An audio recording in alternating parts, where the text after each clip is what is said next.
E o Vanderlei falou uma coisa muito importante, porque ele citou quase toda a pregação. Olha que curioso, né? E o Vanderlei falou algo que me lembrou de um versículo, eu até abri ele aqui na hora que ele falou. Em Hebreus capítulo 11, versículo 6, vai dizer que sem fé é impossível agradar a Deus. Porque é necessário que aquele que se aproxima de Deus acredite que Ele existe, né? Porque Ele é galardoador daqueles que diligentemente o buscam. Então, a palavra de Deus vai dizer que a história vai contar que, de fato, alguns homens foram usados pelo Senhor de maneira extraordinária. Eu falo aqui, né, Paulo, por algumas ocasiões, que muitos de nós seremos miseravelmente salvos. Alguém que vai caminhar, vai para o céu, porque a gente sabe que não é pelas nossas obras ou pelas nossas competências, mas vai haver pessoas que vão ver coisas nessa terra, vão experimentar coisas nessa terra, como o Vanderlei falou. Imagina, o Vanderlei deve ser um saqueador das trevas, do inferno, né? Quem cruza o caminho desse cara aí tá enrolado, bicho. Né, Vanderlei? Eu lembrei de uma história, Vanderlei, que é o seguinte: o cara lá no Rio, na favela no Rio, converteu o líder do Comando Vermelho. O cara era um maior bandido, louco lá.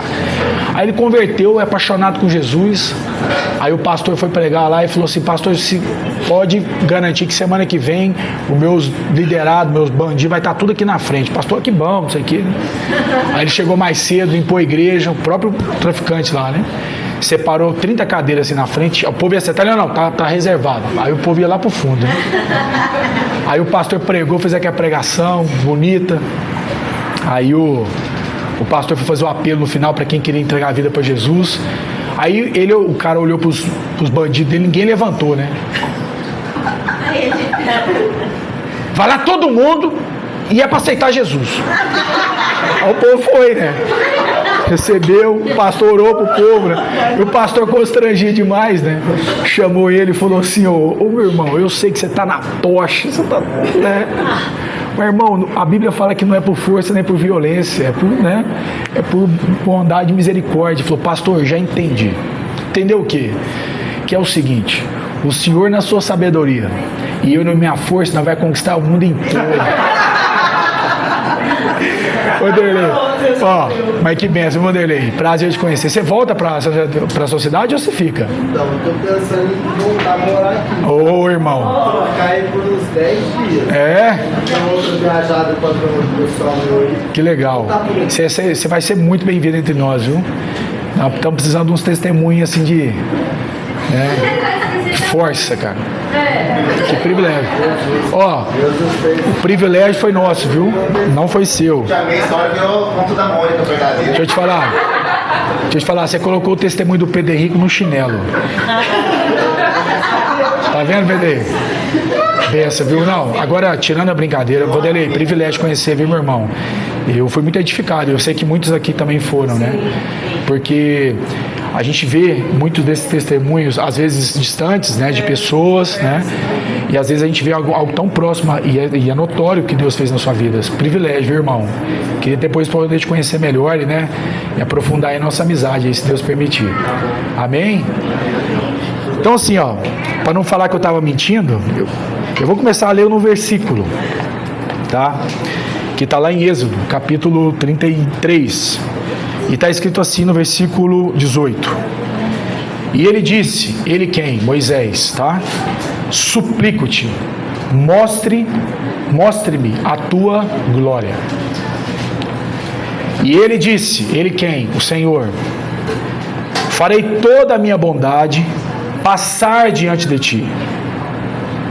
E proclamarei o nome do Senhor diante de ti. E terei misericórdia de quem eu tiver misericórdia, e me compadecerei de quem eu me compadecer. E disse, não podes ver a minha face, porque nenhum homem que ver a minha face viverá. E disse o Senhor, vê a um lugar junto a mim, e tu ficarás sobre a rocha. E acontecerá, quando a minha glória passar, que eu te porei em uma fenda da rocha, e te cobrirei com a minha mão enquanto eu passar, e tirarei a minha mão, e tu me verás pelas minhas costas, mas a minha face não será vista. Por quê? Porque o homem que ver a minha face morrerá. E aí, irmãos, eu li esse versículo porque eu até mencionei com alguns irmãos, eu queria dar continuidade ao tema que nós compartilhamos no retiro, que não deu tempo de continuar parte da reflexão que a gente falou, que eu lembro que, vocês vão lembrar, obviamente, que nós mencionamos, que nós aprendemos que o próprio Senhor, Ele garantiu que nós tivéssemos um mecanismo, uma maneira de cumprirmos o seu propósito. Todos nós sabemos que Deus tem quantos propósitos? Quantos? Um monte, né? Um para mim, um para você. É assim? Deus tem quantos propósitos? Qual é o propósito de Deus? Sermos feitos à imagem e semelhança de Cristo. Amém? Alguém tem alguma dúvida disso? Não? Então vamos pensar. A palavra de Deus fala que Deus não dorme. Mas se Ele dormisse, assim como eu e você, Ele ia acordar de manhã, Ele ia pensar em quê? No ovo mexido? Não. No ovo com bacon? No trabalho? No serviço? Ele ia pensar em quê? No seu único propósito. Ou seja, Deus, quando Ele levanta, Ele tem uma meta na cabeça. Ele tem um objetivo claro. A palavra de Deus fala que Deus não sofre nenhuma sombra de variação de mudança. Ele é o mesmo ontem, Ele é o mesmo hoje e Ele é o mesmo para sempre. Gênesis capítulo 3 diz que Deus criou o homem segundo a sua imagem e semelhança. A gente sabe a tragédia que aconteceu. Romanos 8, capítulo 28 e 29 vai dizer que todas as coisas cooperam para o bem daqueles que amam a Deus, são chamados segundo o seu propósito, que antes conheceu também os predestinou para ser o quê? Conforme a imagem do seu único Filho. Então, eu estou só mostrando, só resumindo, eu sei que a maioria dos irmãos está a par, para explicar para mim e para você que não adianta eu e você estar nessa loucura toda, nessa desenfreada toda, que Deus não está nem aí para os seus sonhos. Deus não está nem aí para o seu que você quer, que você deseja.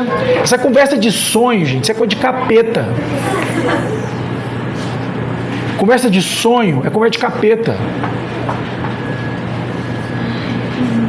A igreja brasileira, nós já falamos sobre isso, a igreja brasileira, ela faz um desserviço ao Evangelho. O Brasil, ele tem a igreja que merece. O Brasil, talvez assim, um país tão extraordinário em todas as suas questões, em termos de recursos, até as pessoas, são pessoas bacanas, né? De um modo geral, a sociedade brasileira contaminou o Evangelho de Jesus Cristo de uma maneira assim, quase que assim, impossível de voltar ao normal. O resumo do Evangelho deveria ser esse. Se a gente entendesse só isso, nós estaria satisfeito, mas nem isso é fácil de entender. Porque mesmo nós que estamos ouvindo isso há quantos anos, Paulo? Pelo menos 13, 14? Os 10. Ainda a gente tem dificuldade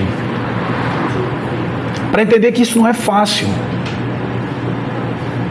Aí, irmãos, eu me lembro, vocês vão se lembrar, que eu li um versículo no retiro que fez base para a nossa leitura. Para o tema, tá? 2 de Coríntios, capítulo 3, versículo 18. Eu não sei como que vai estar escrito na tela, mas presta atenção na minha leitura, que pode ser igual a minha. Vamos lá.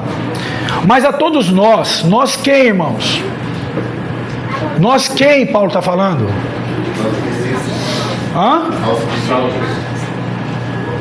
É aquele mesmo de Romanos 8, 28 e 29. Né? Todas as coisas cooperam para o bem daqueles que amam a Deus são que? Chamados. Primeiro, tá? Ninguém se oferece para Jesus. Ninguém está aí disponível com saudade de Deus e fala que não. É Deus que chama, meu irmão. E aí continua. Ora, mas todos nós, com a face descoberta, contemplando como em um espelho, contemplando o que, meu irmão? A glória do Senhor. Somos o que? Transformados em que, meu irmão? Na mesma imagem de glória em glória. Como? Pelo Espírito. Agora, qual é a relação de 2 Coríntios com Êxodo que a gente acabou de ler? Presta atenção nisso. Porque Deus disse em Êxodo: o homem que ver a minha face morrerá. Então Deus mudou.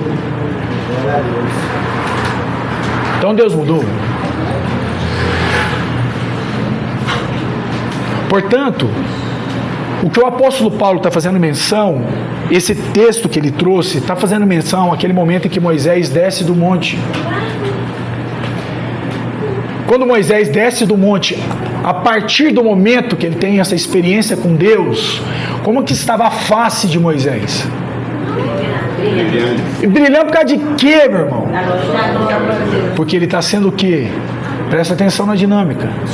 Ele está sendo transformado à imagem de quem? Do seu Senhor. E era tão reluzente a luz que ele teve que fazer o quê, meu irmão? Pôr um véu. Então presta atenção nisso. E agora o apóstolo Paulo pega essa história, imagina, vai amarrando toda a história, e de repente fala que para nós o véu foi o quê? Retirado. E ele foi retirado com um objetivo: para que ao contemplar ao Senhor, nós tenhamos a nossa vida sendo transformadas, cada vez mais semelhante a quem? A Ele. Então, presta atenção. Se você chegou aqui hoje na igreja com um sonho de ser como Cristo, eu tenho certeza que Deus está nesse negócio. Qualquer outra coisa que você está pensando não provém do Evangelho de Jesus Cristo. Qualquer outra coisa que você está pensando, Deus não está nesse negócio. E aí, irmãos, lá no nosso encontro, eu fui explicar para os irmãos que a dinâmica que está no texto de 2 Coríntios vai explicar que o próprio Senhor criou essa metodologia, essa dinâmica.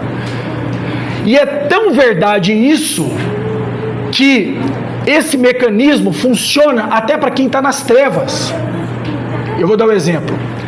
O que está dizendo é que aquilo que o homem contempla, ele também adora. Presta atenção nisso. E tudo aquilo que o homem adora, ele se transforma.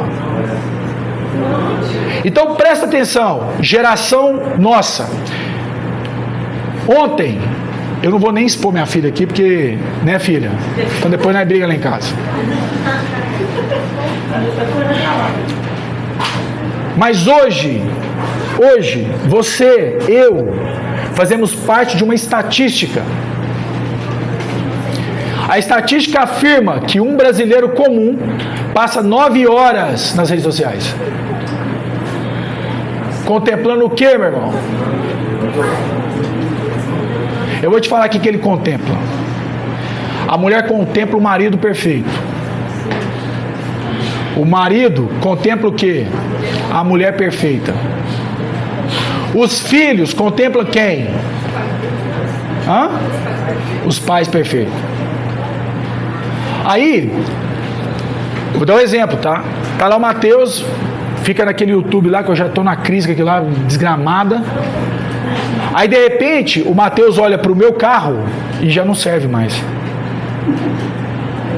Porque ele viu outra coisa. Ele contemplou outra coisa. Ele admirou outra coisa. Ele perdeu seu tempo em outra coisa que não o Senhor. Aí, meu irmão, eu não sei quantos aqui já assistiram um filme legal, e sai com uma sensação estranha. Parece que o mundo real perdeu o sentido, assim. Você parece que entrou em outra dimensão. E hoje nós temos um problema grave. grave. Década de 80. Eu me lembro, tinha nascido em 82, mas a década de 80 para a década de 90 foi a época que houve uma explosão sexual no mundo.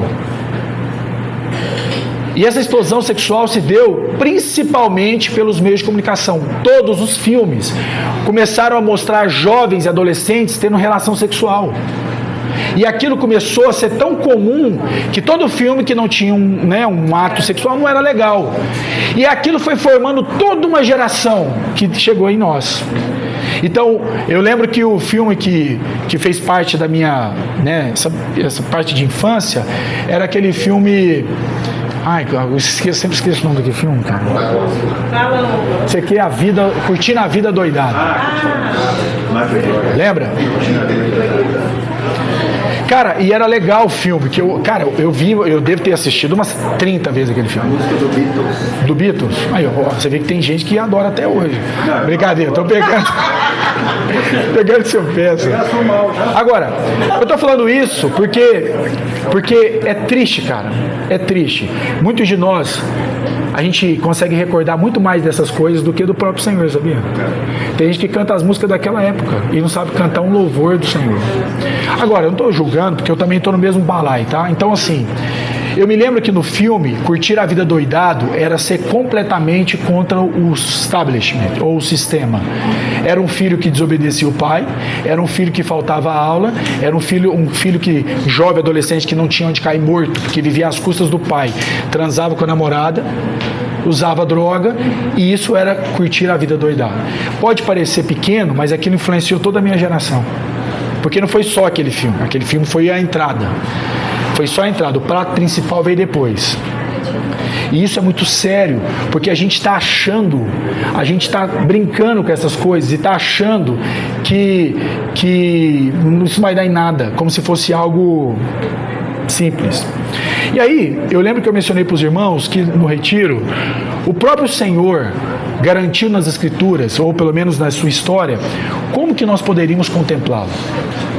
E eu me lembro que no retiro eu falei com os irmãos que Deus garantiu que nós pudéssemos contemplar as coisas criadas e adorá-lo.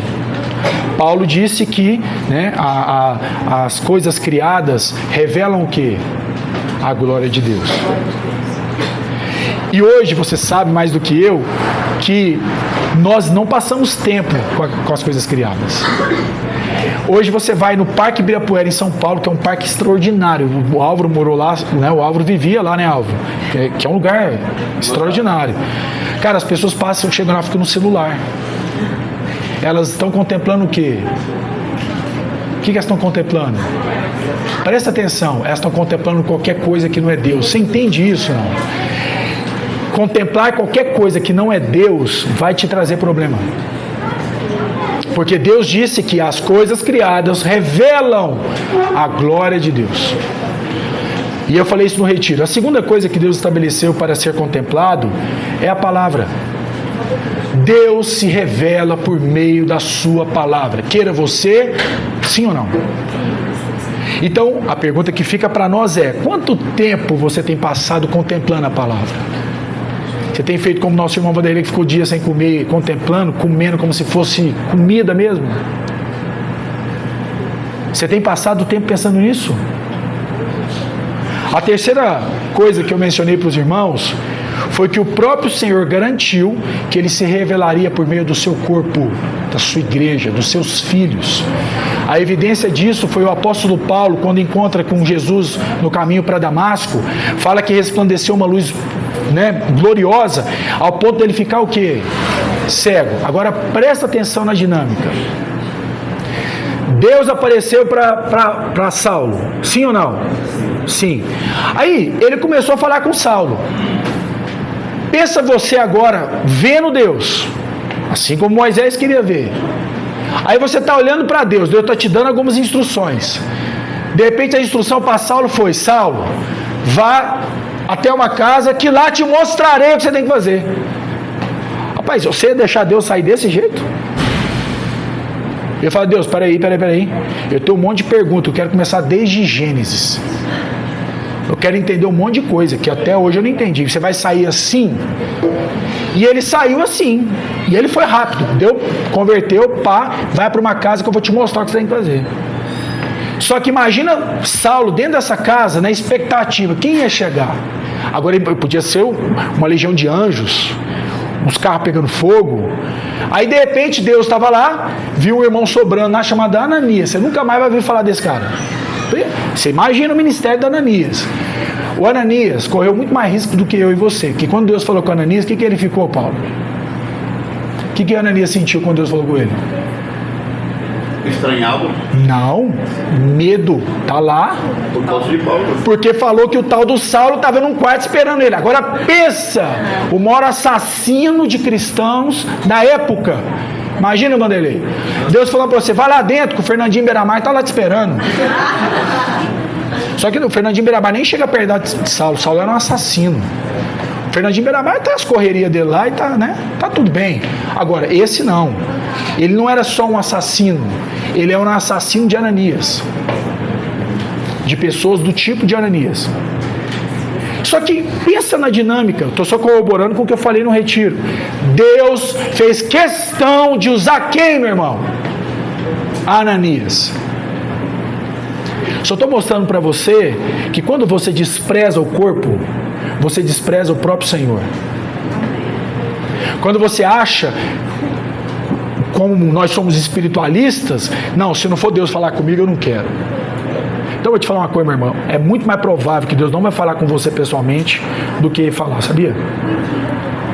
Portanto, Deus usou quem? Ananias. Agora pensa, Ananias chegou, bateu na porta, entrou e Saulo falou assim, e aí, você está trazendo alguma coisa, né? Deus mesmo? Que hora que vai chegar Deus? Não, rapaz, eu vim aqui porque Deus mandou te falar uma coisa. Olha que coisa, Deus se revelando por meio de um filho, do qual somos nós. Véio. E hoje, né, eu quero compartilhar com os irmãos. Era a sequência do retiro, né, que eu queria ter compartilhado. Deus se revelando por meio de Cristo. Então Deus se revelou por meio das coisas criadas, Deus se revelou por meio da sua palavra, Deus se revela por meio dos seus filhos e Deus se revelou por meio de Cristo. E aí, irmãos, eu quero voltar no texto que foi lido pelos irmãos lá em Mateus, né, que a gente leu no início. Mateus capítulo 4. E a dinâmica do texto, se você for ler o Evangelho de Marcos, sabe que o Evangelho de Marcos é um evangelho muito objetivo, né? O Evangelho de Marcos começa já falando da tentação de Jesus. Falou do João Batista e já foi para a tentação, não explicou muita coisa da tentação e já foi embora. Marcos era, né, que era discípulo de Pedro, era muito objetivo. O livro de Mateus traz um pouco mais de detalhe do que aconteceu. E eu sei que você e eu já sabemos, né? Então, eu não vou ler todo o texto porque foi lido no início, mas a gente sabe que Jesus, quando ele foi batizado por João, presta atenção nisso, automaticamente ele foi levado ao deserto. Por quem? Pelo Espírito. Não foi o capeta, não foi o demônio, não foi o pecado, foi quem? O próprio Espírito se encarregou de levá-lo para o deserto. Com qual objetivo? Você imagina que coisa que conversa estranha, né? Então, agora vai ler a conversa de capeta. Vamos ler? Vamos ler. Conversa de capeta. Vamos lá. Então, e quando veio a ele o tentador, disse, palavra de Satanás, se tu és filho de Deus, ordena que essas pedras sejam feitas pães. Mas ele respondeu e disse, está escrito que nem só de pão viverá o homem, mas de toda palavra que procede da boca de Deus. Então, eu quero dar um destaque na pessoa de Cristo, porque Cristo, se tem qualquer atributo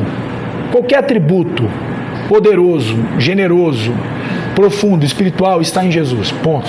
Eu quero dar destaque em algumas características de Jesus, porque não vai dar tempo, senão a gente deveria ter uma eternidade para falar isso, mas como a gente não tem, eu quero falar de algumas características, e a primeira delas que está no texto, que você vai ficar assustado, que talvez você nunca pensou assim. A primeira característica que nós podemos olhar para Jesus, contemplar e aprender é a humildade. Agora, vamos ser honestos. O que esse texto tem a ver com humildade? Nada. Lendo assim à primeira vista, parece que não tem nada. Certo? Certo? A palavra de Deus diz que Jesus afirmou: tomai sobre vós o meu jugo e aprendei de mim, que sou manso e humilde de coração. Quem aqui nunca pensou, pelo menos falou, pelo menos ouviu, do tipo assim: vamos levar cestas básicas para aquelas pessoas porque elas são humildes? Você já ouviu isso? Não já?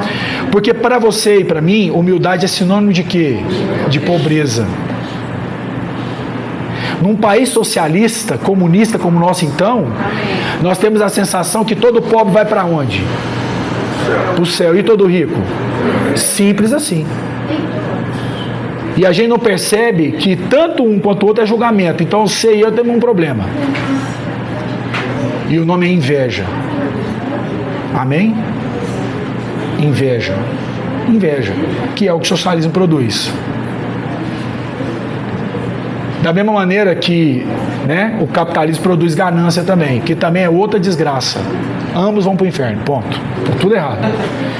Mas ao mesmo tempo, como nós estamos num país pobre e a gente vive num país pobre, a gente tende a torcer para o nosso lado, torcer para quem nós parece mais.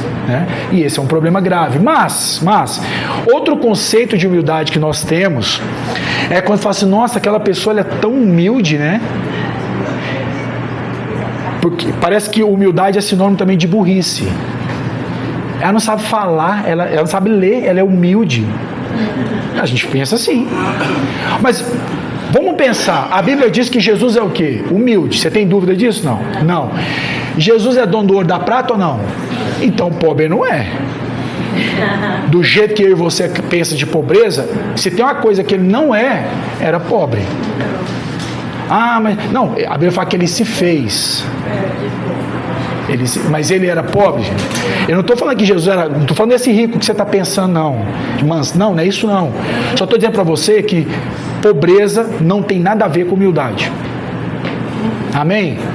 Agora, humildade também não tem a ver com burrice. Jesus era burro? Não. Então Jesus também, por ser humilde, não tinha esse nome de burrice. Então toma muito cuidado quando você vê uma pessoa que não sabe ler, você chama ela de humilde. E você vê uma pessoa sem recursos naturais, chama ele de humilde, porque isso não tem nada a ver com humildade. E nós vamos aprender no texto o que humildade significa. Antes de eu explicar no texto, eu vou explicar de outra forma para você entender. Eu li agora recente, um cara explicando que a mãe dele é uma mulher da igreja, a mãe dele é casada com um pastor, e eles eram muito simples, não humildes, presta atenção, simples.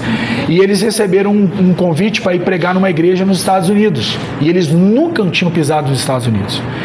E quando ela falou para a igreja, presta atenção, que ia para os Estados Unidos, o que aconteceu?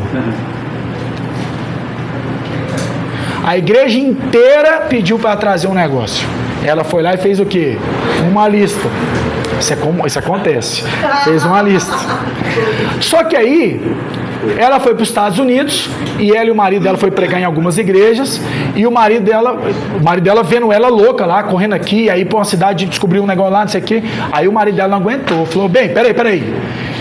Você comprou alguma coisa para você? Ela falou: amor, nem pensei nisso. A lista que eu tenho é tão grande que eu não consegui nem parar para pensar em mim. Irmãos, isso é humildade. Isso é humildade. Tira da sua cabeça qualquer outra coisa. O que é humildade então? É alguém pensar mais na lista dos outros do que na sua própria lista. Então humilde não é aquele que não sabe ler. Humilde é aquele que para de pensar em si mesmo. Jesus era manso e humilde exatamente porque ele vivia a sua vida em função de quê, irmãos? De Deus e de servir ao mundo. Jesus nos deu uma lição extraordinária. Então, irmão, eu e você tem um problema. Qual é o problema? Responder essa pergunta: você é humilde? Você é humilde, irmão? Para pensar. Você é alguém que quando tem a oportunidade de falar, só fala de você? Você já viu essa coisa? Que coisa chata. Você vai ficar com a pessoa só fala dela. pelo amor de Jesus, tem piedade de nós. É verdade. E aí, irmãos, vamos ler o texto. Por que o texto tem a ver com humildade? Então, presta atenção. Jesus foi levado ao deserto para ser tentado, né? Satanás é o tentador que chegou. Agora eu te pergunto, quem que apareceu com Satanás? Quem? Eu vou te falar quem que apareceu com Satanás. Foi o mesmo que fez com Jó. Lembra a história de Jó? Que fala que, né, Deus estava sobre rodear a terra, aí viu Satanás dando sopa. Foi assim a dinâmica. Olha lá, Satanás, tá vendo meu servo Jó? Não foi Jó que olhou para, não foi Satanás que olhou para Jó. Foi Deus que chamou a atenção de Satanás para olhar para quem? Para Jó. Falou, vamos aí dar uma força. Preciso tentar um irmão. Tentar não, preciso provar, né? Porque Deus não tenta, Deus prova. Só que ao mesmo tempo, a dinâmica do texto está dizendo que o próprio Espírito levou Jesus para o deserto para ele ser o quê?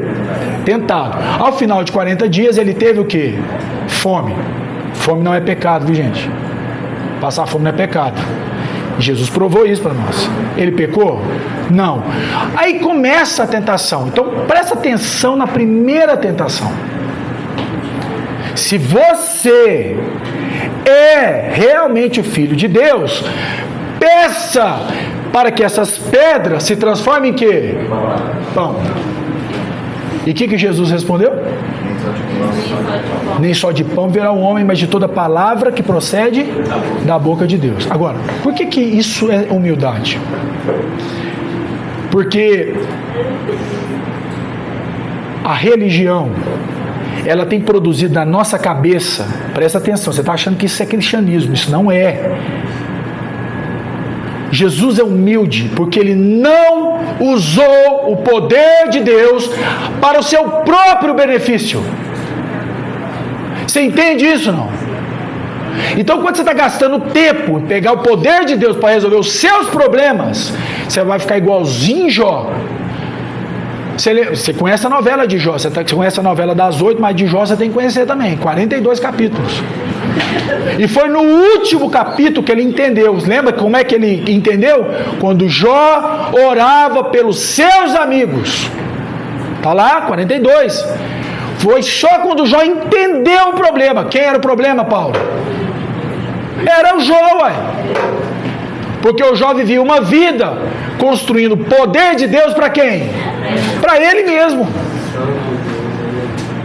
Portanto, quando você lê o texto, tem tudo a ver com humildade. E por que tem a ver com humildade, meu irmão? Jesus tem problema com poder? Não. Jesus talvez, Jorge, estava guardando um momento para lá em João capítulo 6, multiplicar um monte de pão para um monte de gente. Para te provar que o problema não era o pão. O problema era o quê? O coração. Jesus não estava nem aí para Satanás. Ele estava pensando em mim e você nessa hora. Porque se você estivesse lá com Jesus, você ia criticar Jesus. Uai, Jesus, peraí. Eu acho que eu vou seguir o outro Deus, porque esse Deus que eu creio teria feito pão. Teria pegado pedra e virado pão. Larga de ser idiota. Você é humilde. Humilde é pobre que é pão. Então pega pão. E eu vou te falar mais, irmãos. Jesus é Deus encarnado. Se ele tivesse transformado pedra em pão, ninguém ia falar nada. Ou você acha que apareceu um demônio lá? O que, ué? Eu sou Deus, ué. Eu faço o que eu quero. Eu não devo satisfação para ninguém. Agora, que tipo de tentação é essa? Como que Deus tenta ele assim? Transformar pedra em pão? Isso não é tentação, pelo menos para nós não é. Porque não tem nada demais transformar pedra em pão. Mas Jesus estava mostrando para nós que o sentido ali não era poder, não era magia. Até que se você parar para pensar na dinâmica do texto, Satanás sabia quem ele era, não? Você tem alguma dúvida disso, não? Mas o de Satanás, como a gente já aprendeu, ele tem a mesma dinâmica sempre. Ele fez com Eva, não fez? Uai, Eva, não foi assim que Deus disse? Lembra a mesma dinâmica, a mesma conversa. Só que Eva não percebeu. Porque Eva já era como Deus, ou não era? E mais semelhança. E aí Satanás falou para ela: Deus tem medo. Ó, medo de quê?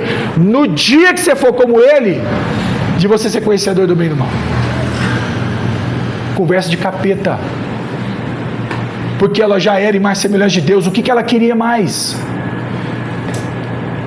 Por isso, irmãos, com toda sinceridade, não precisa olhar para o lado para não julgar, irmão. Olha para você agora.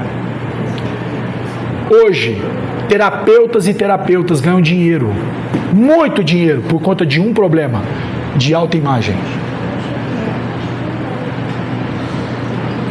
As mulheres, né, os homens agora estão entrando nessa onda, né? Mas cada vez mais a gente olha para o espelho e a gente está o quê? Cada vez mais insatisfeitos. E sabe por que isso acontece?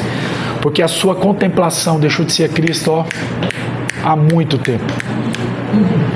Você só está usando a Deus para fazer a sua vontade. Você só está aqui para buscar pedra e pão. Isso é ser miseravelmente salvo. Porque se você está achando, se você está pensando que Deus vai te dar algum poder para você transformar pedra em pão, você está na religião errada. Agora, pode ser que em algum momento Deus vai fazer te dar tanto poder para transformar 5 pães e 3 peixinhos para alimentar 5.000 homens, fora mulheres e crianças. Portanto, toda graça recebida, toda graça, e graça pode entender como é um dom, presente, pode ser inteligência, pode ser recurso, pode ser capacidade de falar, pode ser uma série de coisas, que é o dom, presente de Deus. Se toda graça de Deus não for compartilhada em unidade, em grupo, em comunidade, gera ganância. A pessoa que ganha dinheiro e não entende que aquele recurso tem um propósito de compartilhar mais com outras pessoas, ela vai se tornar um ganancioso. Até isso. Até isso. Ou você acha que Deus ia garantir uma maneira de você ir para o inferno? Porque lá está escrito, é mais fácil o camelo passar por dentro da agulha do que o rico entrar no céu. Você acha que Deus vai dificultar a sua entrada? Ou você acha que Deus está te prosperando por um outro motivo? Não faz sentido. Mas, olhando para a vida de Jesus, sobre esse elemento do texto, para mim ficou muito óbvio que Jesus era humilde. E ele era humilde ao ponto de falar assim: peraí, eu tenho poder para fazer o que eu quiser, ué. Aliás, eu sou o criador do universo. Aliás, eu poderia fazer pão, não virar pedra, virar pão, eu podia virar um filé mignon se eu quiser, a molho madeira. E ainda poderia fazer o que eu queria, porque ele é Deus encarnado. Mas o que a gente está querendo, o que a gente pode aprender do texto então, porque a tentação, presta atenção, não era virar pedra em pão. A tentação não era essa. Qual era a tentação? Pensar em si mesmo. Essa era. Gente, vocês vão se recordar. O apóstolo Pedro, de repente falou para Jesus: tu és o Filho de Deus que veio ao mundo. Aí lembra que Jesus falou para ele? Rapaz, não foi carne nem sangue te revelou isso. Foi quem? Meu pai que está. Deu 5 minutos. Pedro teve uma outra ideia. Vão vazar. Lembra? Jesus fala para o Pedro, que acabou de ter uma revelação divina: arreda de mim, Satanás, porque não te convém saber das coisas do meu pai. Sabe por que Jesus estava no Getsemane sozinho? Porque os discípulos ficou dormindo, lembra? E ele foi, sabe? Porque se eles estivessem lá, eles iam atrapalhar. Eles iam dar uma. Não, Jesus, pelo amor de Deus, Jesus. A sua psiquiatra ou a sua terapeuta estivesse aos pés da cruz, sabe o que ela ia falar para Jesus? Jesus, você está sofrendo de um problema passado. Você tem crise de identidade. O seu pai, a gente sabe que não era seu pai. Você cresceu a vida inteira ouvindo que você era filho de fornicação. E esse trauma está te fazer mal a você mesmo. Então, eu quero explicar uma maneira de vencer isso. Primeira coisa, pense nos seus sonhos. O que você deseja ser? É desse jeito, olha. Deixa eu te falar. Só tem papo de capeta ao nosso redor. Você está achando que é mentira, brincadeira. Para mim, esse deveria ser o tema da nossa vida. Porque se o propósito até de Deus é fazer você e eu semelhante a Cristo, você deveria acordar pensando em quê? Em ser o maior profissional? O melhor profissional? Eu li um texto, uma frase com a Letícia aqui agora há pouco, e a frase, eu até anotei ela aqui, ó, às vezes eu perco essa frase, mas se eu perder eu sei falar de cabeça, eu acho. Quer ver, ó? Olha aqui, cadê? Hã? Não, é verdade. Quer ver, ó? Eu anotei essa frase. Ó. Não, você vai ver, ué. Ah, eu vou lembrar de cabeça. Não existe maior fracasso do que fazer algo bem sucedido para algo que é eternamente inútil. Não existe maior fracasso do que fazer algo bem sucedido para algo eternamente inútil. Pensa. Hã? Total. Não tem nada mais verdadeiro que isso. Só que eu e você, quando a gente lê a história de Israel, vê que os israelitas se corromperam com os vizinhos, a gente acha que nós não é os Israel, não. A gente acha que eles se corromperam, mas nós não achamos que não está corrompendo, não. Nós achamos que nós está tudo, ó. Porque quando você lê a história de Israel, que começaram a sacrificar para os ídolos de Baal, matar os seus próprios filhos para Baal, você acha que nós não estamos matando nossos filhos, não. Entregando para YouTube, para Instagram. Você acha que não está, né? O problema, meu irmão, é que só mudou a forma, mas o capeta é o mesmo. E a desobediência é a mesma. Portanto, primeira coisa que nós podemos aprender com Jesus: Jesus era manso e humilde de coração. Ele não usurpou o ser como Deus. Está escrito lá. Pelo contrário, se humilhou na forma de quê? De homem. Jesus, assim, eu já joguei truco. Eu trucava no seu zap agora, se eu pudesse. Eu duvido, se você estivesse no céu, um monte de antes te servindo, um monte de coisa maravilhosa, Deus falava, tem um problema para resolver. O pai, né, Deus Pai falou, se eu sei como Deus Filho ia falar, manda eu, envia-me a mim. Duvido você falar isso. Se tem uma evidência da humildade de Jesus, foi que ele veio para a terra. Ele pisou aqui. Não existe nada mais humilde que isso. Portanto, a pergunta minha, para mim e para você agora, é se você vai olhar para Jesus de maneira contemplativa ou de maneira de contemplação. Qual é a diferença? Contemplativa, que eu olho e falo, nossa, ele é demais. Olha como ele é lindo. Eu quero te dizer que toda essa lindeza de Jesus tem que ser materializada em você. Jesus não veio para ser somente o Salvador, somente uma referência. Ele veio para ser exatamente a maneira como você deveria viver. Você sabia disso, não? Porque tem muita gente que ainda acredita que porque aconteceu essa desgrameira toda do pecado, Deus agora criou uma nova forma de viver. Não. Deus estabelecendo a única forma que existe. A única maneira de viver nessa vida, é a mesma maneira que Deus criou no Gênesis. Nada mudou. O que mudou foi a raça humana. Então Deus agora, como está escrito que ele não sofre nem sombra de variação de mudança, ele estabeleceu isso. Agora, quando você olha para isso, você vai entender por que Deus estabeleceu as leis, as tábuas. Porque imagina se Deus aparecesse para o povo. O que ia acontecer com o povo, Vanderlei? Matar todo mundo. A presença do Senhor, a santidade dele, mataria todo mundo. Então ele teve que entrar numa forma humana, dentro de um templo. E ele entrou num corpo, que era o corpo de Jesus, que o apóstolo João, no capítulo 1, versículo 14, fala, e o verbo, e o Logos, tabernaculizou entre nós, e vimos a sua glória, como a glória do unigênito do Pai. O que ele estava falando, João? João estava se referindo ao momento da transfiguração, do monte, que ele estava no monte, estava lá Elias, Moisés e Jesus, né? Aí Pedro teve uma ideia maravilhosa, fazer uma tenda para todo mundo, não queria sair daquela vibe, imagina a maconha que estava lá. Aquilo era melhor que qualquer maconha, imagina aquela coisa, mística. Aí de repente a gente sabe que fala que a gente aprendeu que Jesus foi e se transfigurou. Quando ele se transfigurou, é como se ele deixasse aqueles discípulos ver o que estava dentro daquele corpo. E aquela Shekinah toda dentro do templo, daquele corpo, eles viram. E ao contemplar aquilo, eles foram o quê? Transformados. E João escreveu, vimos, ele viu mesmo, tá? Ele não está sendo figurativo, não. Em João capítulo 14, ele está dizendo que ele viu a glória. O problema é que a gente vê a glória e quer mudar os outros. A gente vê a glória e fala, tá vendo? Você tem que mudar. Tá vendo? Você não pensa nos outros. Ao passo que ao ver a glória, quem tem que ser transformado? Eu. Não é nós, não, fala eu. Ué. Se nós é mais os outros, não é eu. Nós, a gente tá pondo os outros, né?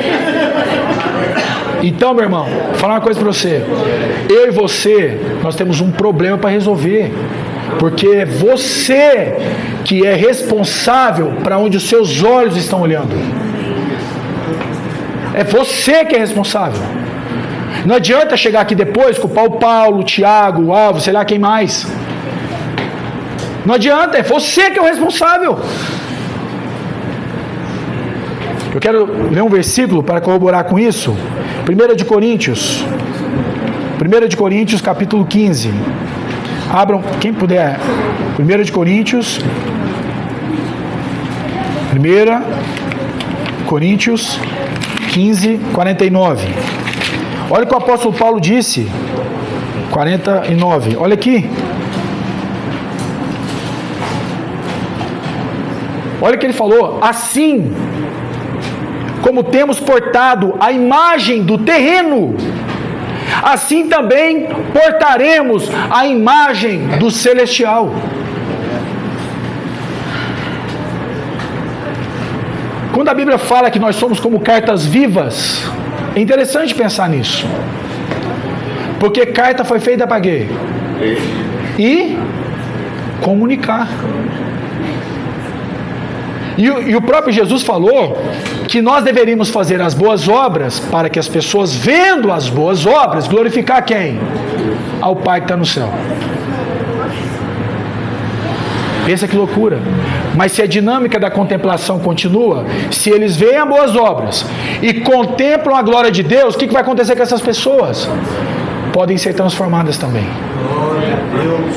Por isso, irmãos, não existe nada mais hipócrita na Bíblia do que você falar algo que você não vive. Nós temos um problema, irmãos. Está difícil. E eu não estou falando que é difícil só para vocês, não. É difícil para mim também, irmãos.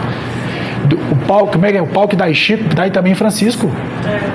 Porque aquela fala que o ouvido mais perto do pregador é o dele. Imagina o B.O. que é isso. Porque amanhã é segunda. E a labuta vem, a pancada vem, o problema vem. E sabe o que a maioria das nossas desorientações, crises, problemas, é que você está tentando ser qualquer coisa que não é a imagem de Deus. É só esse o problema. Pode acreditar no que eu estou falando. Eu não estou inventando, não. E qualquer outra coisa que não é o Senhor é caos. Isso já aconteceu no Gênesis. Você está querendo recontar a história para quê? E nós, na visão contemplativa, a gente contempla as coisas que Jesus fez e acha que só contemplar Não! Essa contemplação, ela parte do pressuposto que ao ver, eu me transformo. Só que aí, nós temos que ouvir o Paulo na ceia, puxar nossa orelha, porque nós não vem para estudar a palavra. Aí não tem jeito mesmo, não. Aí parece que estudar a palavra é bom pro Paulo. Eu fico me olhando, né, Paulo? Parece que você vem ensinar, acho que é bom para você. Porque no final, meu irmão, talvez o maior pecado que vai matar muitas pessoas e vai levar para o inferno chama prioridade. Jesus, ele ocupa uma pequena parte da sua vida. Talvez ele ocupa domingo das 9h30 às 11h30 para alguns. Outros ocupam talvez uma terça na oração e pouca lista, tá? Porque eu preciso ir embora, né? E se demorar a pregação também não quero mais. Não se intrometa na minha vida, porque quem cuida da minha vida sou eu. Talvez Jesus é isso na sua vida. E te falar, eu já falei isso no retiro. Na Bíblia havia somente 2 grupos de pessoas. Tinha multidão e tinha discípulo. A multidão perguntava: Jesus, o que você pode fazer por mim hoje? Os discípulos perguntavam: o que eu preciso fazer para ser como o Senhor? E essa pergunta muda absolutamente tudo. Eu estou cansado, eu falei para minha esposa, eu não aguento mais. Tipo assim, eu estou em São Paulo, é o caos. São Paulo é uma Babilônia, assim, no mundo. E eu estou cansado. Você vai estar com um cristão. A conversa não começa em Jesus e não termina em Jesus. Ela começa em qualquer coisa e termina em qualquer outra coisa. Só que, pensa numa laranja. Quando você espreme uma laranja, o que sai? Suco. E esse suco da laranja revela a natureza de quem? Da árvore. Na hora que você chupa a laranja, você fala, pé de laranja. Alguém tem alguma dúvida? Então, eu e você, quando fôssemos espremidos, o que deveria sair, meu irmão? Cristo. Nós deveríamos revelar a glória de Cristo. E a gente está fazendo isso, irmão. Você realmente é manso e humilde de coração. Você é humilde ao ponto de fazer a sua lista e falar, minha lista começa com não eu. Ela começa com qualquer outra pessoa que não seja eu. Quer ver a pedagogia? É simples. Por que você acha que Deus mandou você casar? Porque Deus queria ver 2 bandos de pardal vestido? Porque Deus queria te dar uma intimidade sexual? É isso que você acha? Então eu vou te falar uma coisa. A maior pedagogia de Deus quando manda você casar é pra você negar a si mesmo. Quem é casado sabe o que eu estou falando. Eu e ele a gente brinca, né? Rapaz, eu achava que eu era o máximo. Eu me achava o ser menos egoísta da face da terra. Eu achava. Eu achava que não precisava nem de Jesus, falar a verdade. No dia que eu casei, rapaz, eu comecei a entender que de egoísta eu era talvez o maior que eu já tinha visto. Porque o casamento tem uma função pedagógica. Ele te deforma, mas ele te revela. Ele mostra exatamente o que está faltando. Então, se tem uma coisa pedagógica no reino de Deus, é o tal do casamento. Só que aí você acha que Deus para por aí, né? Aí Deus vai e põe o quê? O filho. Jesus amado. Lá em casa, eu já briguei tanto com a Ieda, porque no meu mundo egoísta, lá em casa, na minha cabeça, filho, vamos comer, não quer comer, o que eu devia fazer? Não, eu comi, ele depois você vira, quer comprar, tá aí. E a Ieda não, a Ieda todo o nosso casamento, ela fazia questão, isso é humildade, tá vendo? Ela deixava de comer, enquanto ela não dava comida pros meninos, a gente não comia. E eu, amor, eu sou humilde, amor, vamos comer. Mas você entende a dinâmica, não? Até porque nem de pão viverá o homem. Mas de quê? Tá vendo? Tem a ver com comida. Quer ver outro exemplo de comida? Você deve estar morrendo de fome, está louco para ir embora? Deixa eu dar outro exemplo de comida. Estou falando que o irmão citou aqui, ué. Estou falando com o Vanderlei. Jesus no poço de Jacó. Encontrou quem? Mulher samaritana. Só que até então não tinha mulher nenhuma na história. Tinha? Jesus sentou. Jesus sentou por quê? Não, você vai aprender com Jesus. Tudo, absolutamente tudo. Se você for honesto em estudar a Bíblia do jeito que tem que estudar, Jesus cronometrava cada segundo que ele vivia. Jesus sentou e falou assim, eu tenho um encontro com uma mulher adúltera. Então, é bom que vocês não estejam aqui. E por quê? Porque agora vocês vão aprender a segunda coisa com Jesus. A primeira foi qual? A segunda é santidade. E aqueles religiosos que ele estava criando, não podia ver a santidade dele. Era melhor eles ir o quê? Embora. E eles foram embora para quê, gente? Comprar comida. Tá vendo que a barriga quando, né? E não tem nada mais egoísta quando alguém está com fome. Eu estou mentindo. Aqui, ó, aqui nos nossos encontros, vai ficar até feio o que eu vou falar agora, que eu sei que vai mudar completamente. Mas, rapaz, é impressionante. É sempre os mesmos, que pegam os primeiros pratos e avança. É a mesma coisa. É sério, é feio. É feio. E é feio eu julgar também, né? Mas eu reparo, desculpa. Porque quando a gente fala, não, eu quero ceder, né, a minha vez para você, você está matando você mesmo. Você tá se transformando em alguém humilde. Ou seja, eu estou aqui para fazer não a minha vontade, mas a vontade. Pronto. Aí, beleza. Se você for ler lá, depois no João capítulo 4, vai falar a história dessa mulher. Aí, de repente, essa mulher aparece. Aí o irmão contou da água. E é isso mesmo, irmão. Se você souber quem você está falando, você vai pedir água e nunca mais terá sede. Aí aquela conversa toda, aquela dinâmica toda, e aquela mulher encontrou com um homem. Ela já tinha encontrado quantos homens, Letícia? 5. mas ela nunca tinha encontrado quem? O homem. Talvez aquela mulher encontrou durante toda a sua vida somente pessoas que não eram humildes, que só pensavam em si mesmas. E agora ela encontrou um homem que vai ensinar para ela como um filho de Deus deveria viver. E o curioso, que de repente quem chega? Os santos. Estava lá o santo Paulo, o santo João, o santo Tiago, todos os santos que você hoje vê na igreja católica, estavam ali, os santos. E chegaram com um oi desse tamanho. Por que estava com esse tamanho? Porque para eles, santidade é o quê? Não se contaminar com as pessoas. Não se contaminar com as mulheres adúlteras e samaritanas. Jesus ele deu uma aula sobre santidade. No Antigo Testamento, olha que curioso, no Antigo Testamento fala que Deus santificava, presta atenção, lugares, tira a sandália do pé, porque o lugar que você está pisando é o quê? Santo. Santificava pessoas, certo? E também santificava objetos. No templo, por exemplo, os objetos que estavam no templo eram objetos santos. Porque a palavra santidade, santo lá em hebraico é kadosh, né, Paulo?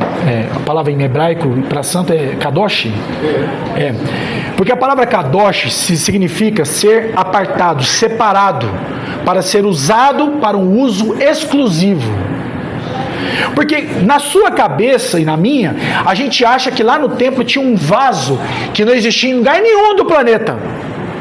Era o vaso. Não!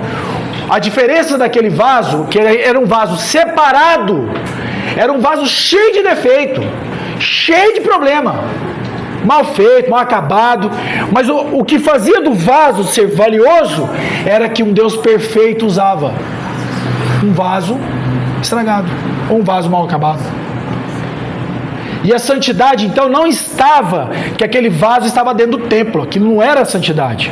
A santidade é porque aquele vaso que era inacabado, que era talvez um vaso feio, mal, né? Ele era utilizado por um Deus santo, um Deus perfeito, e fazia com que aquele vaso agora era tão perfeito como aquele que o usa. Então Jesus, sendo esse vaso separado por Deus, sentou naquele lugar esperando uma mulher. Chegou uma mulher e fez aquilo tudo. Para os discípulos, quando olharam para ele, eles tinham uma outra visão de santidade. Faz sentido ou não faz? Ao ponto de virar para Jesus e falar assim: mestre, coma! Faça como nós, faça a nossa vontade. E Jesus afirma lá em João capítulo 4, de uma comida e de uma bebida eu tenho comido, e eu hei de comer, que vocês não conhecem. Porque a minha comida e a minha bebida é fazer a vontade daquele que me enviou. Ele poderia dizer: a minha comida e bebida é fazer o quê? A minha própria vontade. Está entendendo a dinâmica? Então, se você chegou, irmão, se você chegou aqui esperando em um Deus para fazer a sua vontade, você está na religião errada. Você faz agenda para Deus assinar, isso é macumba. Isso é macumba. Você está achando que Deus vai usar o seu poder para fazer a sua vontade? Então eu vou te falar o que Deus vai fazer. Deus vai usar o seu poder para matar você, ao ponto de você parar de pensar em você mesmo. Sabe por que humildade é o que Jesus é? Porque a gente acha que humildade é parar de pensar, pensar menos de nós. Vou dar um exemplo, tá? A Ieda agora, né, amor? Tá lá cozinhando, dando show, espetáculo. Nasceu pra isso, brincadeira. Aí a Ieda chegou lá e falei: nossa, amor, que comida maravilhosa. Presta atenção. Não, amor, eu cozinho, né? Não cozinho muito bem. Sabe essa falsa humildade? Isso não é humildade. Porque humildade não é pensar menos de si mesmo. Humildade é parar de pensar em si mesmo. É tudo diferente. Porque a gente, eu queria, não, é porque não é, né? A gente é mesmo, não, eu não sou tão bom, não. Isso tem nada a ver com humildade. Isso é um orgulho travestido. Tipo assim, continua falando, que tá ficando bom. Continua falando. Então, humildade talvez seria você usar todo o seu poder de fazer comida para abençoar quem? A outros. Isso é humildade. Ao passo que até o apóstolo Paulo falou que aquele que roubava agora não roube mais. Antes trabalhe, para quê? Para ficar rico? Não, para dar até para aqueles que não têm. Pensa que loucura. Pensa que loucura. Parece que está na Bíblia inteira isso. E está mesmo. O problema no Gênesis foi que a mulher queria ser o quê? Ela queria ser o que ela queria ser. E não o que o Senhor a criou para ser. Então, se a gente pudesse resumir, pecado é tudo aquilo que você faz que não tem nada a ver com o propósito de Deus. Ponto. Por isso que hoje para nós o pecado, vou falar uma heresia aqui, ele não é tão um problema para nós. Porque eu imagino que Deus, quando te resgatou, ele não pensou agora, quer ver, nunca mais vai pecar. Você acha que Deus pensou isso? Tanto é verdade que ele não pensou nisso, que ele garantiu, segundo João, uma conta que está paga para todos sempre. Que ele já contabilizou todos os pecados que você vai cometer depois que você converteu. Pensa que glória. Só que Deus tem um problema. O coração. Quando alguém falha e chega com um coração que... O Paulo fala isso para nós. Tem uma coisa pior que o pecado. É a falta de arrependimento.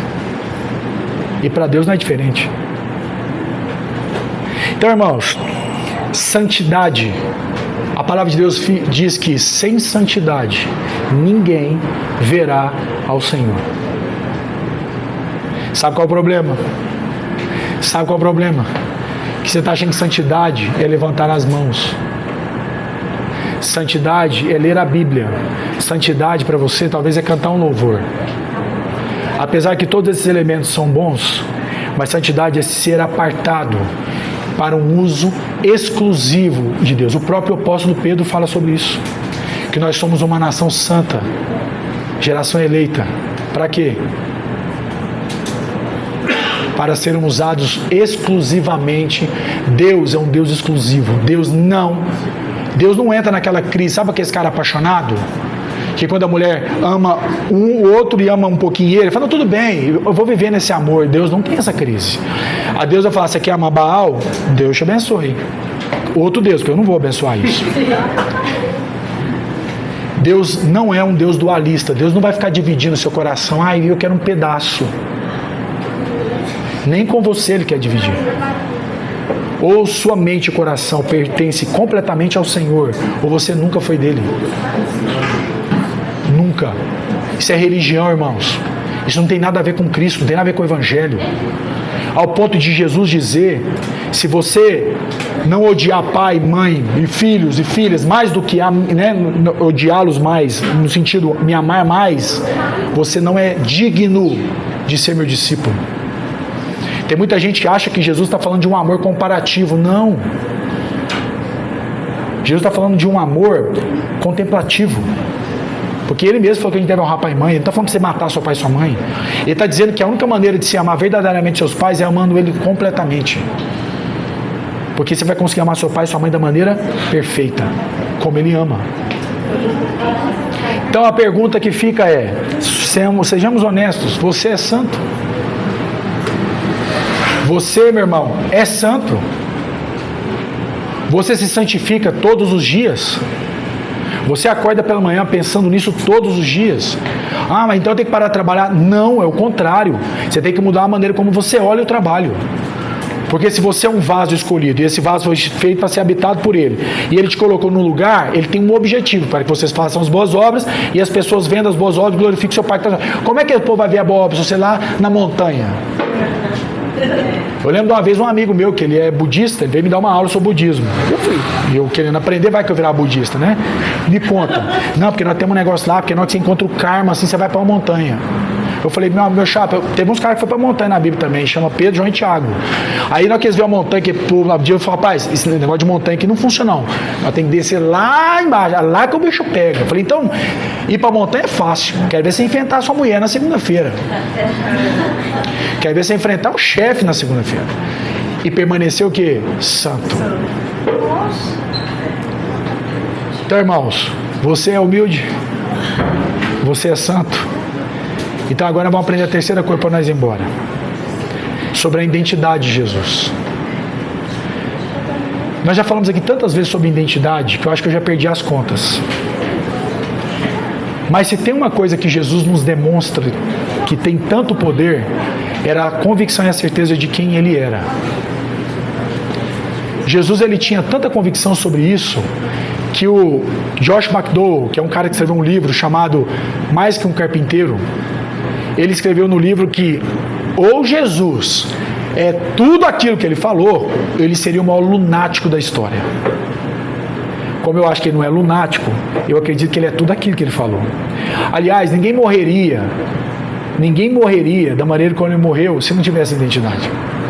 Vocês vão se recordar comigo que foi exatamente quando ele disse que ele era o Filho de Deus. Eu sou, lembra disso? Foi essa sentença que deram para matá-lo. Então, irmãos, sobre a identidade de Jesus, o que nós podemos aprender? Você está disposto a perder seu emprego por assumir quem você é ou não?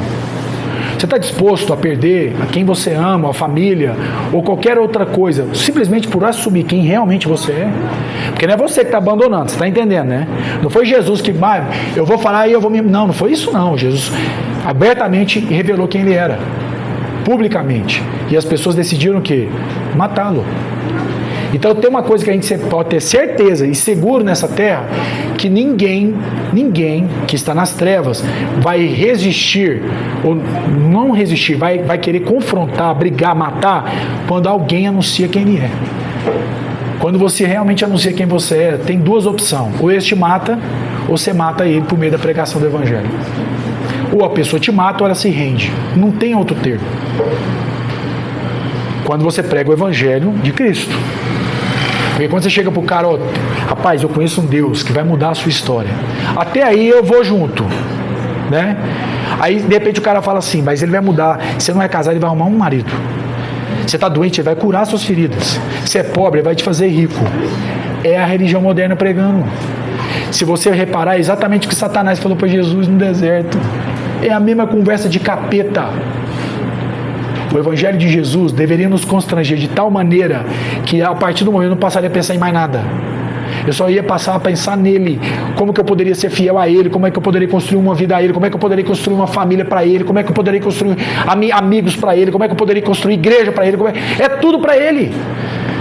Romanos 11:36, porque dele, por meio dele e para ele são todas as coisas, inclusive um convertido ou não.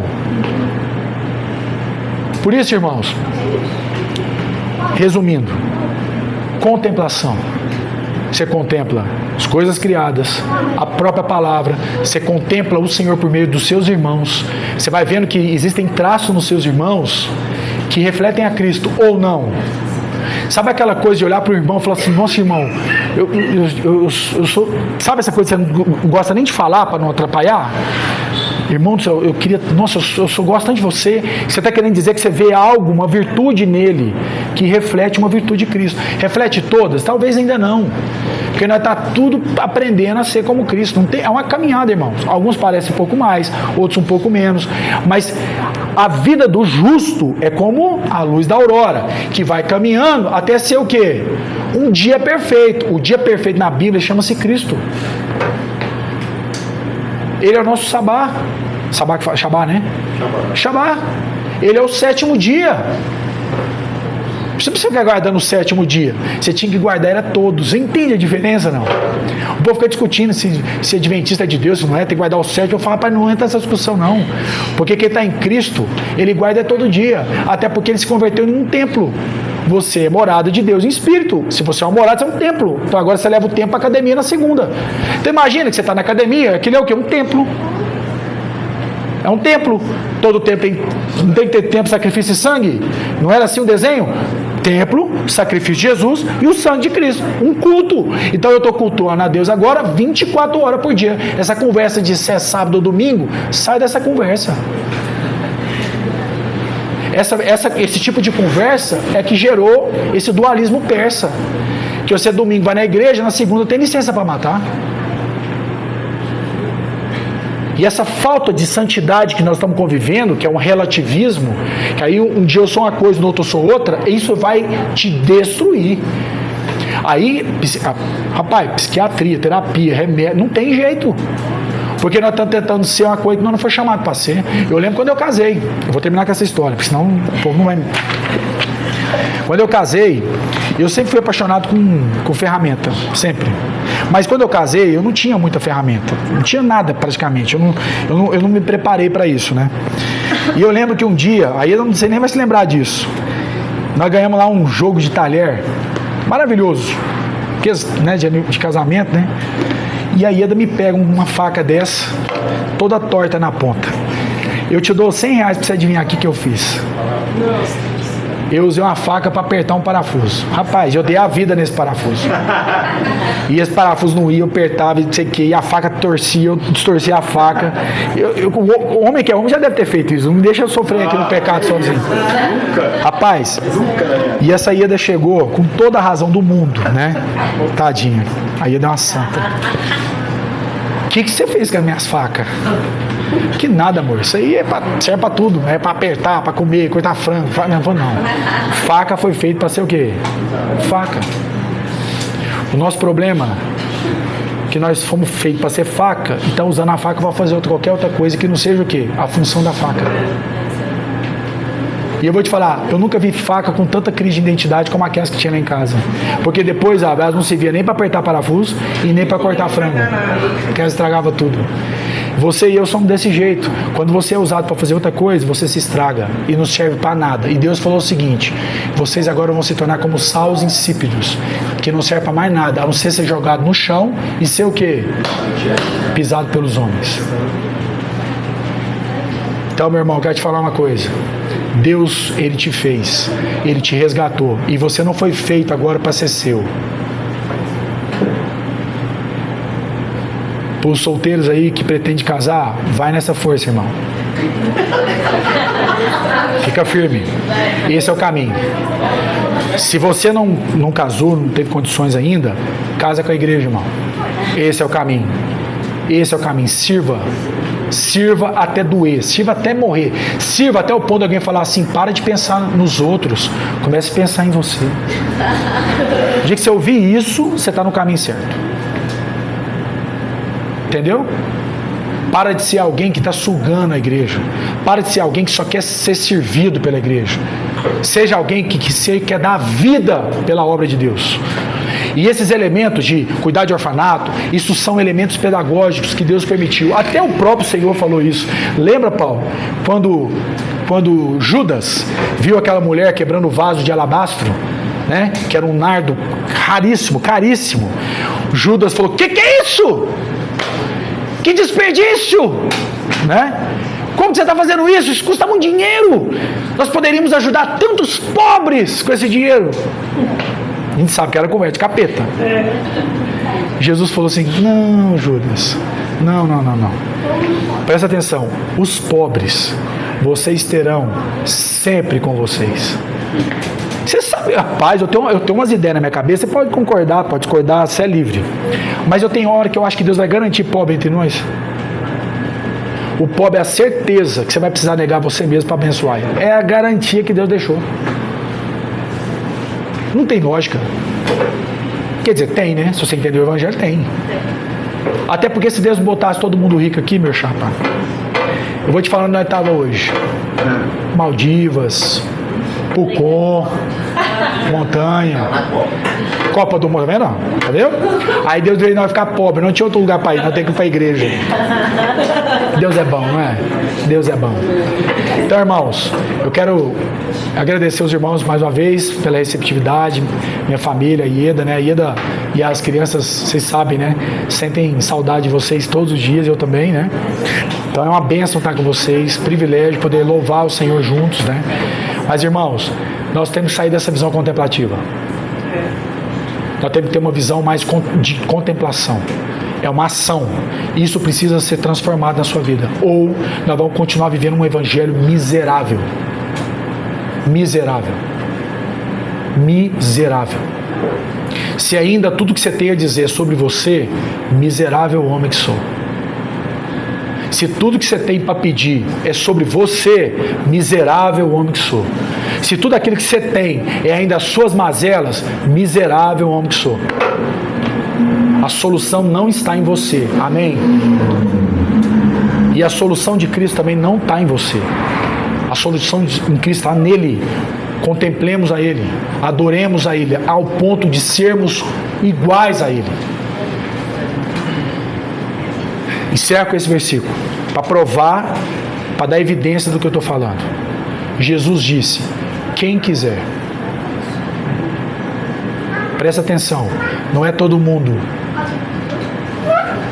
Quem quiser vir após mim, negue-se a si mesmo, tome a sua cruz e me siga-me. Para provar para você que o que eu estou falando não é balela, isso é palavra de Deus. Ou você recebe e seja transformado, ou você vai sair daqui pior que você entrou. Essa é a palavra que Pedro disse, que dura essa palavra, Jesus. E Jesus diz: é dura mesmo. Tem mais alguém para ir embora? Lembra? Por quê, meu irmão? Você acha que parar de mentir é difícil? Você acha? Você acha que parar de roubar é difícil? Você acha que parar, de fofocar é difícil? Então eu vou te falar aqui que é difícil na Bíblia: negar a si mesmo. E foi isso que Jesus veio nos ensinar. Ele negou a si mesmo do começo até o último dia que foi na cruz. E ele falou: Pai, que seja possível que passe de mim esse cálice, mas que seja feito a sua, mas não a minha vontade. Então, meu irmão, em nome de Jesus, que nós possamos cada vez mais aprender com o nosso Senhor, contemplando e sendo formado como Ele. Você não nasceu para si mesmo. Isso é o que exatamente Satanás quer que você acredite. Você está posto no deserto e vai ser tentado a pensar em quem? Em si mesmo. Vamos orar? Haroldo. Amém. Curva a sua cabeça.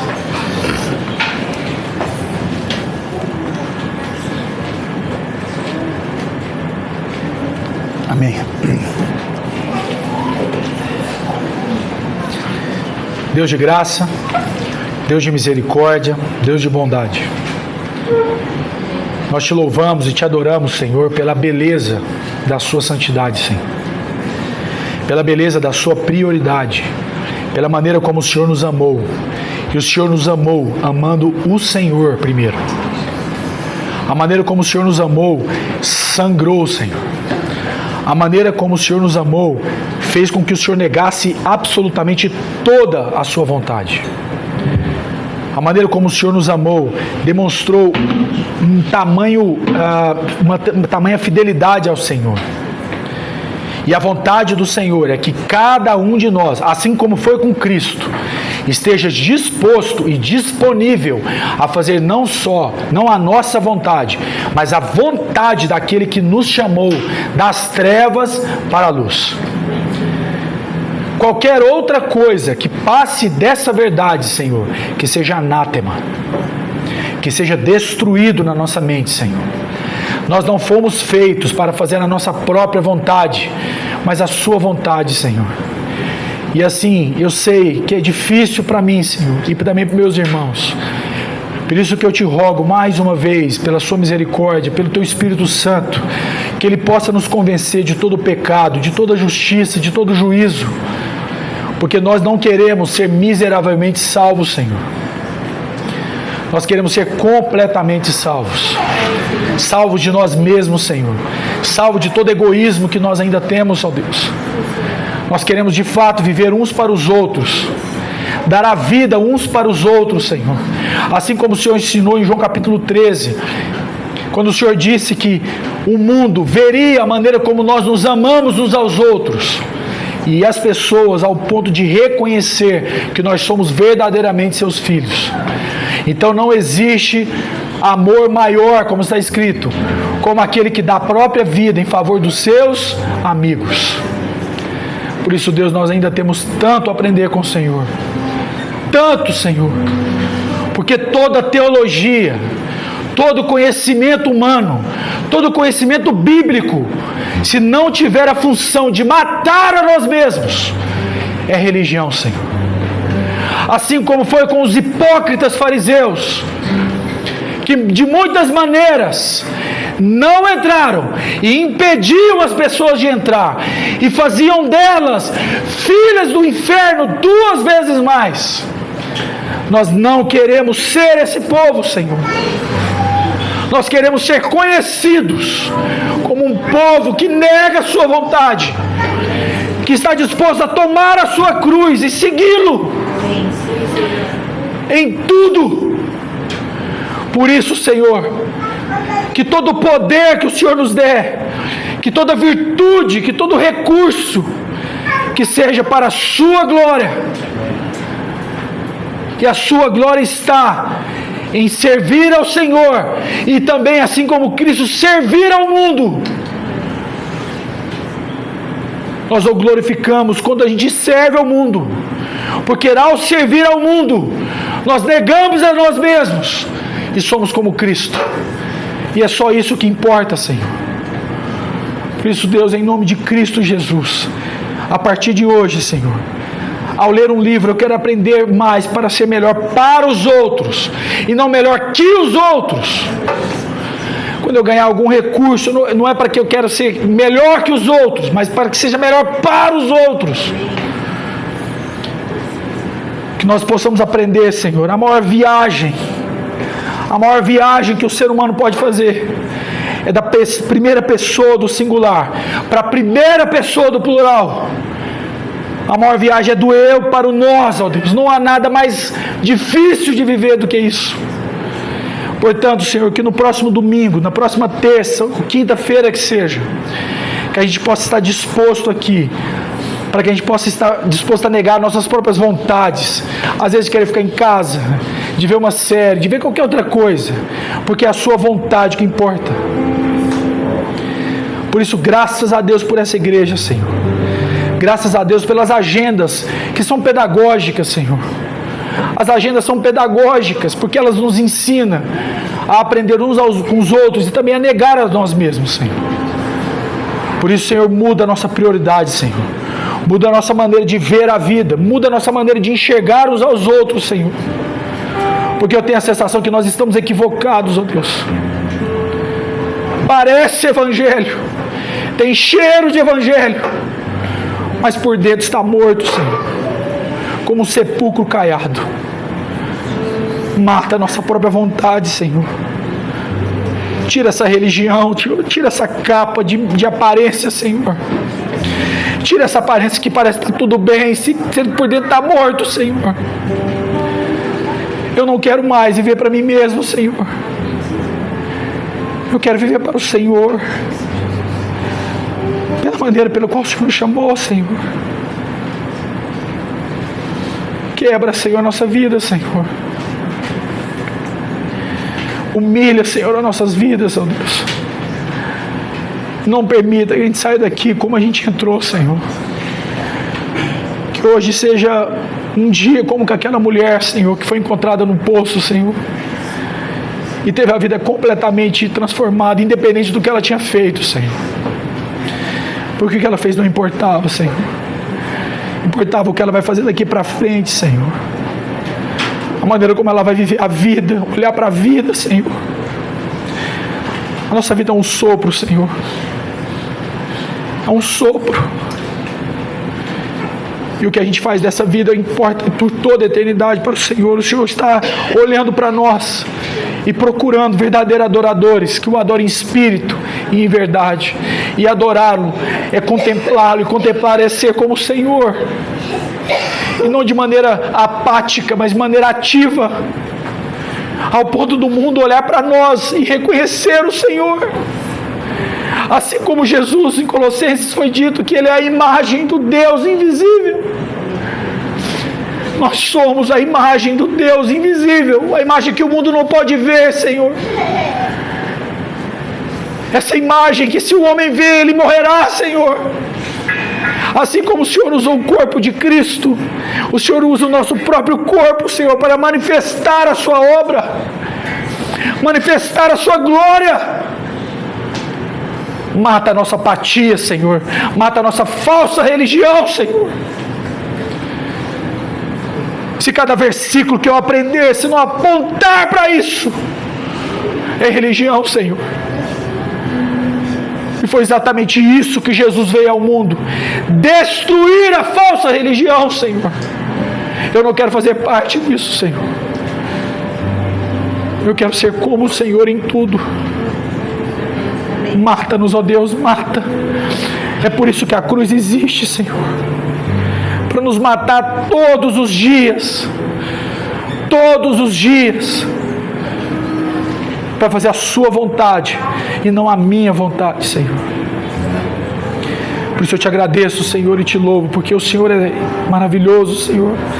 O Senhor é bondoso, generoso. O Senhor é confiável. O Senhor é fiel, Senhor. O Senhor só fala a verdade. O Senhor não mente, Senhor. O Senhor não falha. Suas promessas todas foram cumpridas nas nossas vidas, Senhor. Nós não temos nenhum direito sobre o Senhor.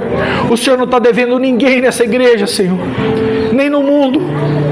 Nós que somos completos devedores ao Senhor, porque nós somos comprados por um alto preço. Portanto, deveríamos glorificar ao Senhor com nossos corpos e com nossos espíritos, os quais pertencem ao Senhor. Eu te agradeço, Senhor. Santifica meu casamento, santifica o meu trabalho, santifica minhas amizades, Senhor. Santifica meu pensamento, santifica minha casa, santifica minha televisão, santifica tudo, Senhor. Que tudo seja usado para a sua glória. Em nome de Cristo Jesus, o qual, Pai, faz possível todas as coisas, ao ponto de até a gente aprender a negar nós mesmos, Senhor. Que esse é o maior desafio da raça humana, sem dúvida alguma, Senhor. Por isso eu te agradeço, Senhor, e oro agradecido em nome daquele que era, daquele que é e que há de vir, Cristo Jesus. Amém. Adoremos ao Senhor. Quem é esse aqui?